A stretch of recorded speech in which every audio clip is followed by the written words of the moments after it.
जिस महाराष्ट्र की सरकार को गिराने में पूरे साम दाम दंड भेदों का इस्तेमाल किया गया, किस तरह से राजनीति की उठापटक चली, वो सब आपके सामने है। लेकिन अभी कहते हैं ना, जुम्मा 8 दिन भी नहीं हुए और सरकार गिरने की नौबत आ गई है।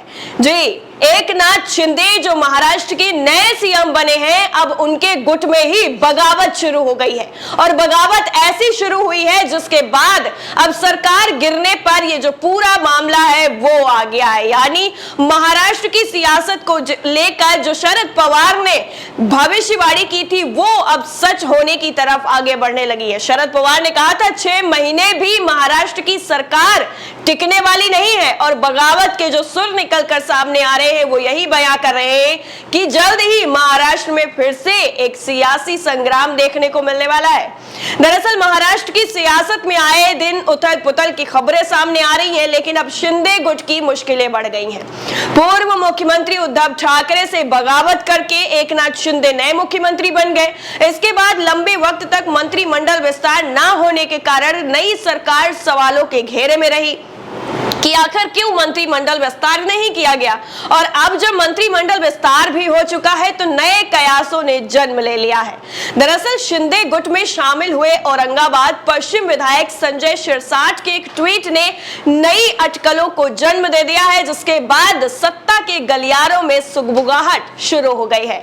उन्होंने एक ट्वीट में महाराष्ट्र के परिवार का मुखिया उद्धव ठाकरे को बताया है। इसके बाद से ही ये कयास लगाए जा रहे हैं कि शिंदे खेमे में सबसे पहले शामिल होने वाले संजय शिरसाट मंत्री पद ना मिलने से नाराज है।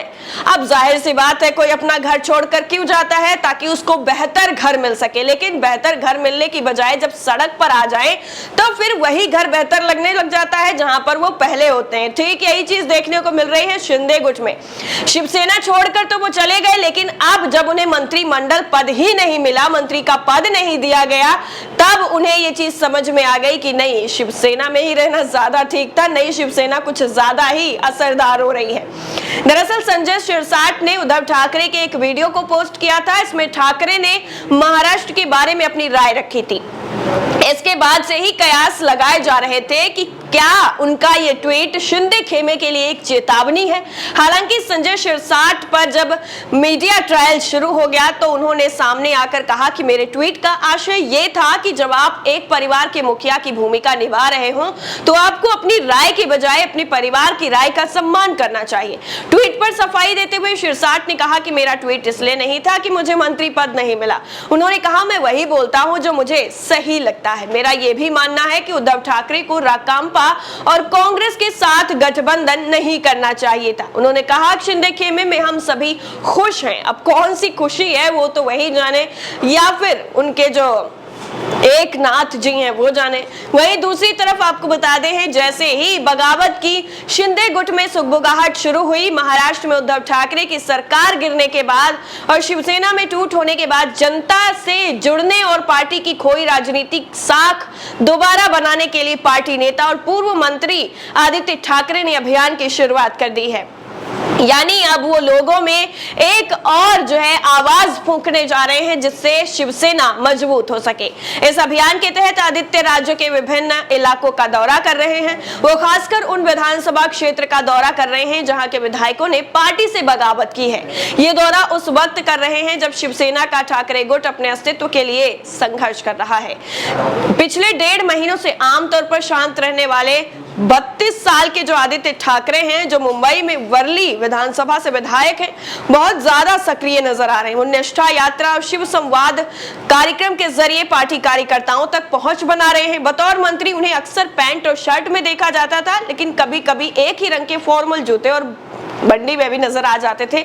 लेकिन अब वो माथे पर लाल तिलक लगाए हुए नजर आ रहे।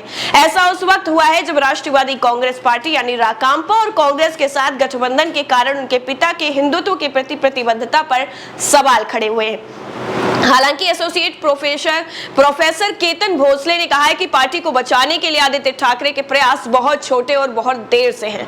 वो कहते हैं कि वो एक जहाज को बचाने की कोशिश कर रहे हैं जिसमें पहले से ही कई छेद हैं। शिवसेना ने जिस आक्रामक मुद्रा को कम किया था वो अब काम नहीं आ सकती।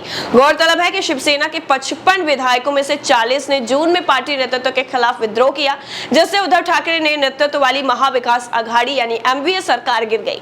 पार्टी के 18 लोकसभा सांसदों में से 12 ने खुद को नए मुख्यमंत्री एकनाथ शिंदे के नेतृत्व वाले गुट के साथ जोड़ लिया। लेकिन अब जब आदित्य ठाकरे एक तरफ लोगों से जनसंपर्क करने का पूरा जोर शोर से आजमाइश कर रहे हैं, अब ऐसे में शिंदे गुट के बीच में जो बगावत की खबरें आ रही हैं, क्या ये बगावत की खबरें वाकई आने वाले कुछ वक्त के अंदर और ज्यादा देखने को मिल सकती हैं, या फिर ये जो सरकार चल रही है वो 6 महीनों के अंदर जो दावा किया गया था नहीं चलने वाली है, वैसा ही आगे आकर नजारा देखने को मिलने वाला है। इस पर आपकी राय क्या है कमेंट सेक्शन में जरूर बताइएगा। बाकी शिंदे गुट में जो बगावत पड़ी है उस पर आप क्या सोचते हैं ये भी जरूर बताइएगा। जय हिंद।